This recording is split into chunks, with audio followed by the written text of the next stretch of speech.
Hey everybody, how's it going? So it looks like the writers of Infinity War and Endgame had some very dark intentions for Thanos originally. So we've heard before that when Thanos was going to do the snap, initially he was going to be in the soul world, and instead of it being like a mysterious watery type substance that he's stepping across, it would have just flat out been blood, and it would have been blood of all the people Thanos has killed in the past.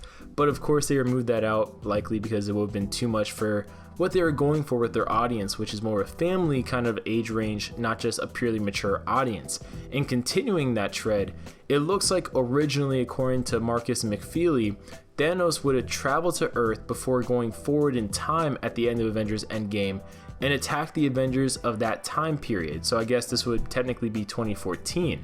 And from there, Thanos would have killed every single member of the Avengers, and for someone like Captain America in particular, would have taken his head with him to the future and then thrown it at the current Avengers before having the big final battle at Endgame. Now this would have been insane. I personally would have loved this because I thought Thanos was a crazy good character, all things considered. He was an incredibly badass character, first and foremost, and you never really felt that you could overcome Thanos. And technically they never really defeated Thanos because they never technically proved Thanos wrong in his mindset. They just simply defeated him physically with the Infinity Gauntlet. They say this sequence was abandoned because it was deemed too dark and they didn't want to traumatize children in the audience. And to that I say, who cares? You know what I mean? Like, it's the end game. You know, this is the only time you'll be able to do something like this. Probably the only time you'll have a villain like this, like Thanos in the MCU, with this much buildup, with this much capability against the OG team.